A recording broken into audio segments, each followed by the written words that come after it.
একটি সহনশীল রাজনৈতিক সংগঠন।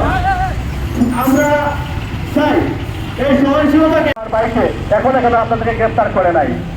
আমরা চাই ধৈর্য সময় নিবাস করতেছি কোনো কিছু পরীক্ষার মাধ্যমে আজকে আমাদের এই এখানে এসে উপস্থিত হওয়া নেতা কর্মীদের কিভাবে নির্যাতন করা হয়েছে, বারবার নির্যাতনের সম্মুখীন হয়েছে।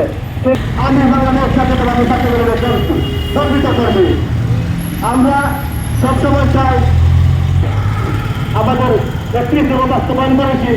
আমরা তাদের কাছে পরিষ্কার করেছি এই দেশের জনমানুষের কল্যাণে বিভিন্ন হতে পারে একটি দেব বাস্তবায়ন আমরা সবসময় আছি বাংলাদেশ জাতীয়তাবাদী ছাত্রদল কতটা সুশৃঙ্খল ছাত্র সংগঠন।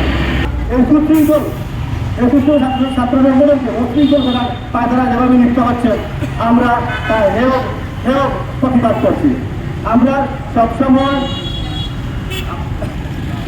চাই স্বাধীন বাংলাদেশে যাতে স্বাধীনতার মুক্তিকামী মানুষ সুন্দরভাবে চলাফেরা করতে পারে, কারো জীবন যেভাবে ভিডিও দেওয়া যাবে না। আমরা বাংলাদেশ জাতীয়তাবাদী ছাত্রদল যেভাবে মানুষের কল্যাণে অতীত থেকে বর্তমান পর্যন্ত নিয়োজিত আছে, আমরা সবসময় চাইব এভাবে নিয়োজিত থাকতে।